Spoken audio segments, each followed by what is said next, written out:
Boa noite a todos. Meu nome é Arnaldo e hoje eu quero agradecer à Casa Amiga por essa oportunidade, de poder levar a todos um pouco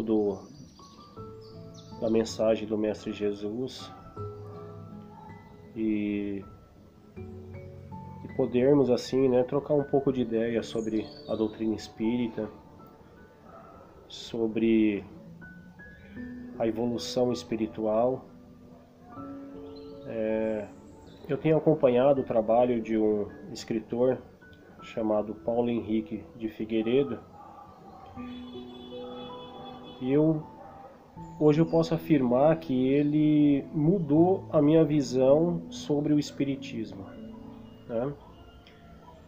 Eu tenho acompanhado já o espiritismo há algum tempo e desde lá do começo, dos primeiros contatos com o centro espírita, com a doutrina espírita, nós vamos ao longo do tempo evoluindo nossos pensamentos, através de leitura, de palestras que vamos assistindo, né?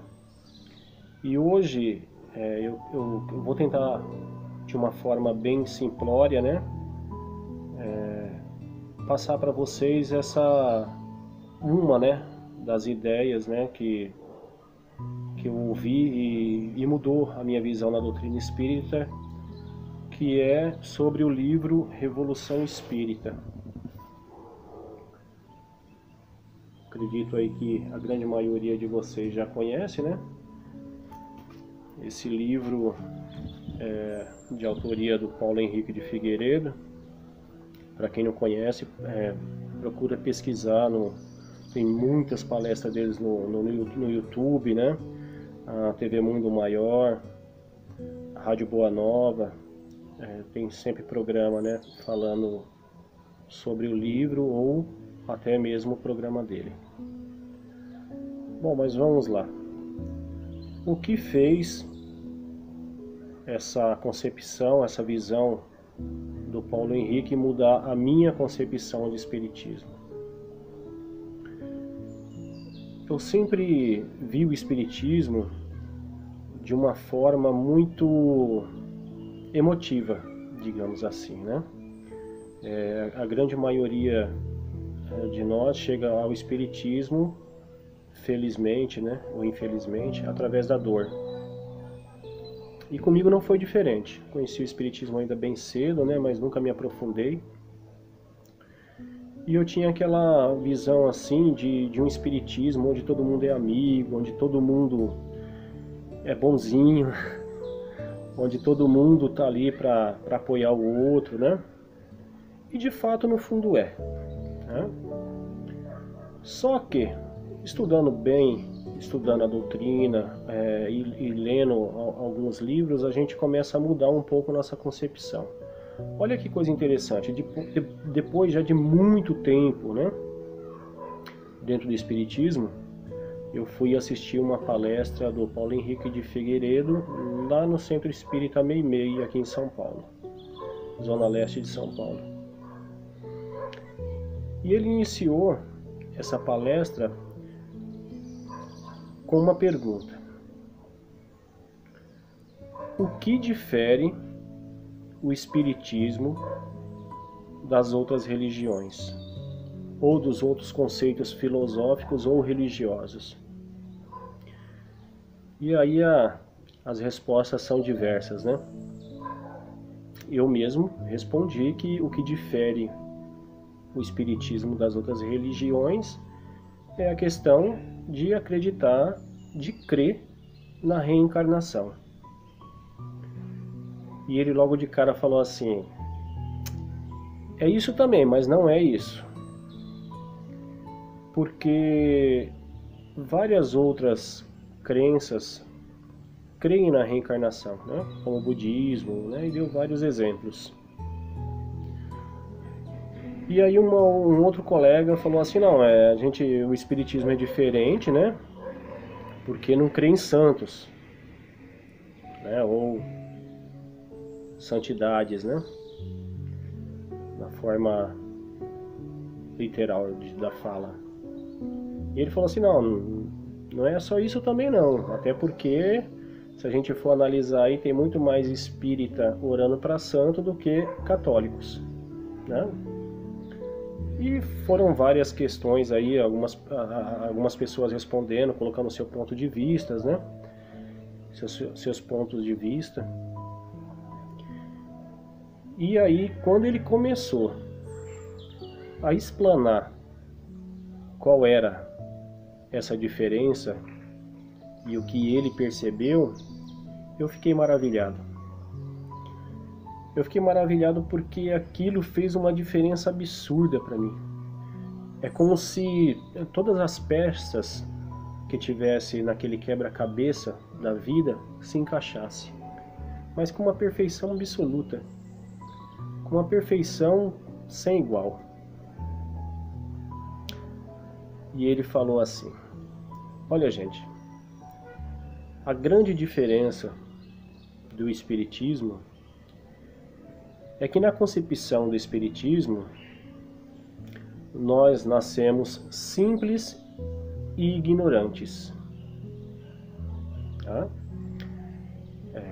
Essa é a concepção, né, que está lá no Livro dos Espíritos, né, em outras literaturas espíritas, né? Nascemos simples e ignorantes. E a grande maior parte das outras religiões creem que nascemos de um casal primeiro, Adão e Eva, e que Adão e Eva cometeram o pecado, e a história que todo mundo já conhece, né? E olha que coisa interessante. Na concepção do Espiritismo, nós nascemos simples em todos os termos, ignorantes no sentido do não conhecimento, né? E vamos evoluindo ao longo dessas reencarnações, ao longo dessas vivências, ao longo do infinito. E para as outras crenças, o conceito é que nós fomos feitos, fomos criados perfeitos, e em função de uma desobediência fomos nos degradando moralmente.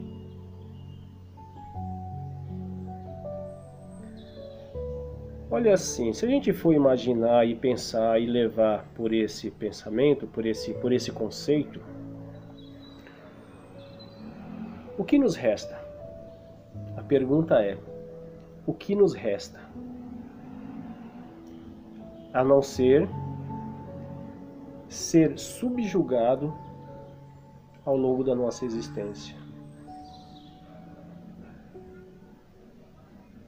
Vamos pensar nesse aspecto. E dentro da concepção espírita, do espiritismo, da codificação, nós nascemos já há muito tempo, fomos criados, né? Nascemos não, fomos criados já há muito tempo, de uma forma muito simples, e que ao longo do tempo estamos evoluindo e nos desenvolvendo intelectualmente e principalmente moralmente. Fica mais fácil, né, da gente conseguir almejar um futuro, ter uma perspectiva de futuro. Na Bíblia diz que nós fomos criados à imagem e semelhança de Deus. Olha que coisa interessante. Sendo assim, o nosso caminho é estar sempre o mais próximo possível de Deus. E como é que nós vamos fazer isso? Evoluindo. Vou contar aqui uma história bem rápida, tá bom? Só pra gente ter uma ideia aí da amplitude desse pensamento. Tem uma história, não sei se é hindu, acredito que sim, que conta que haviam dois amigos. E onde eles moravam, tinha um rio bem largo que cortava a cidade. Um dos amigos morava em uma das margens e o outro na outra. E eles estavam sempre se encontrando, passeando, fazendo as coisas juntos, né? E um dia,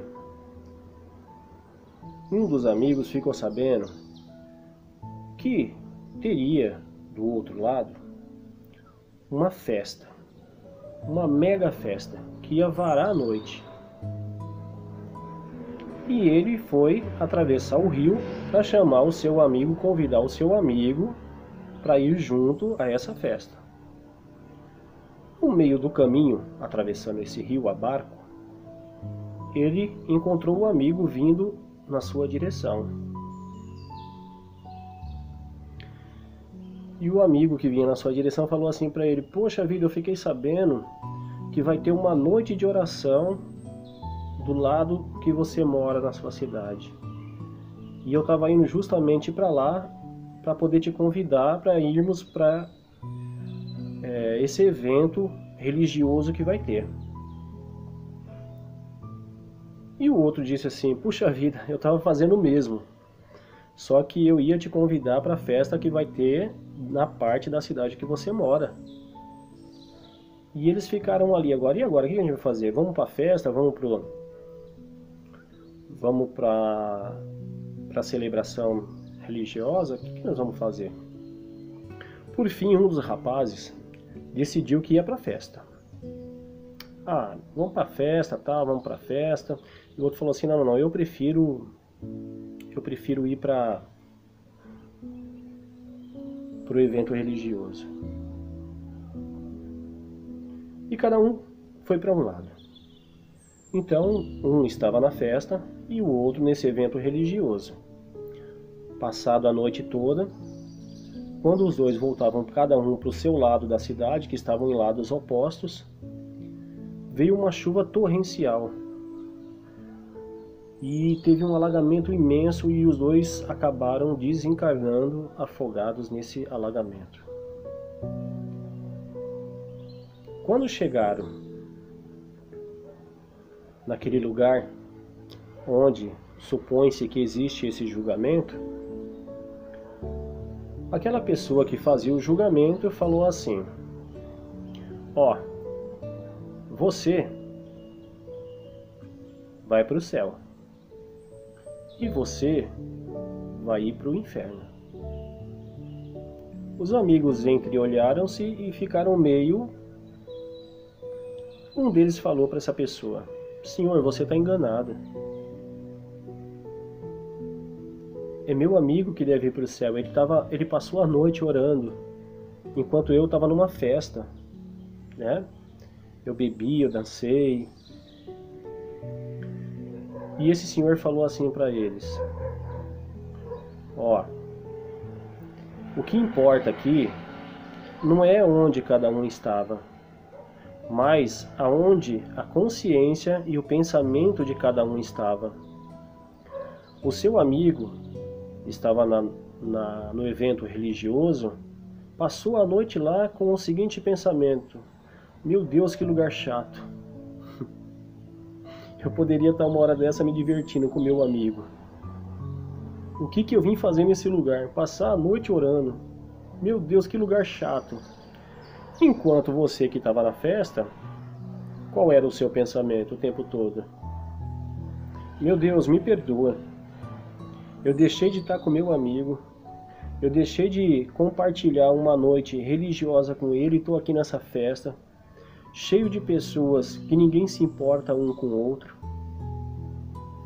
A hora que eu encontrar ele, eu vou dar um abraço nele e pedir perdão para ele.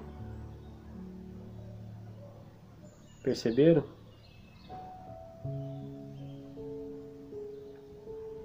O que nos define não é o lugar onde estamos.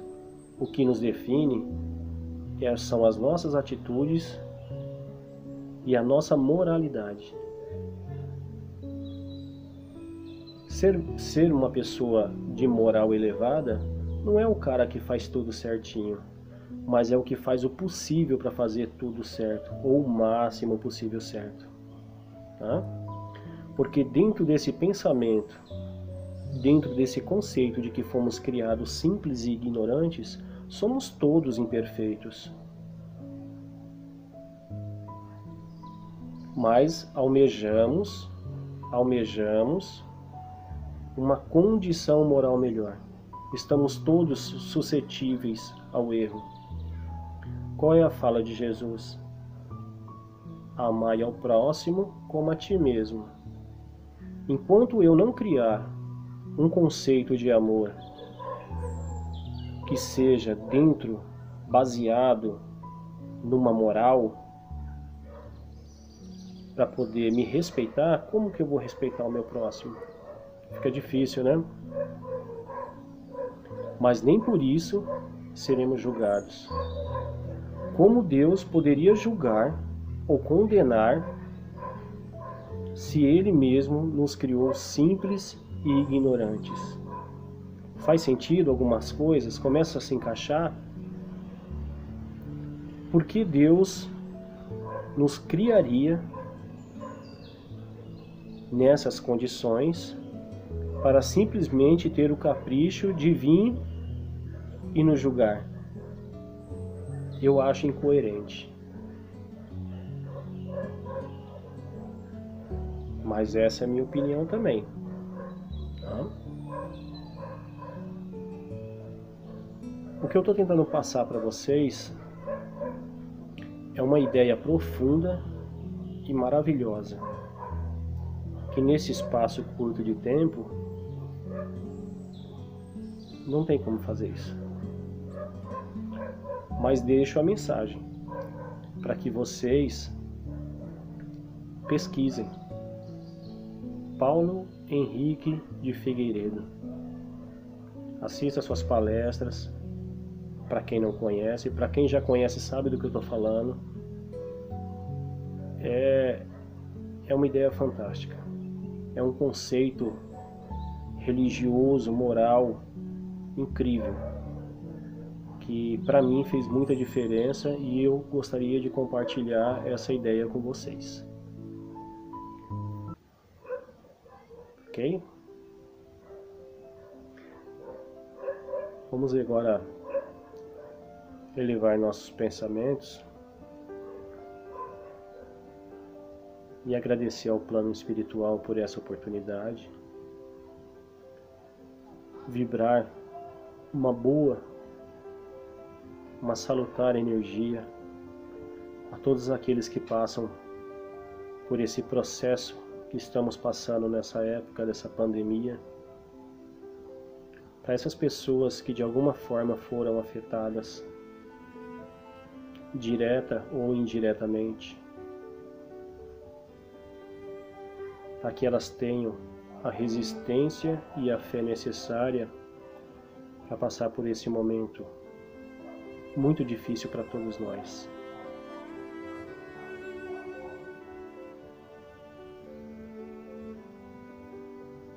E quero deixar aqui, se me permitem,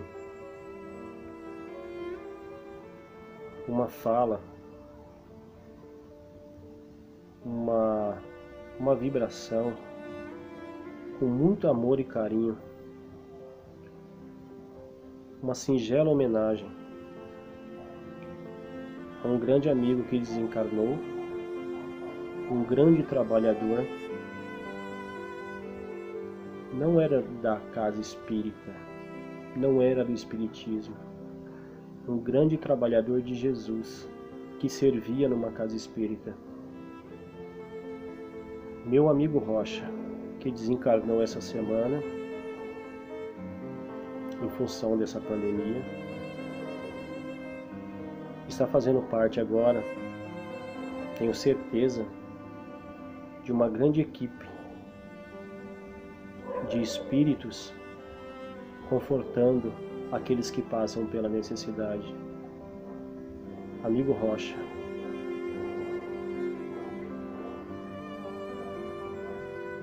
essa homenagem é para você. Obrigado a todos. Fique com Deus. E até a próxima.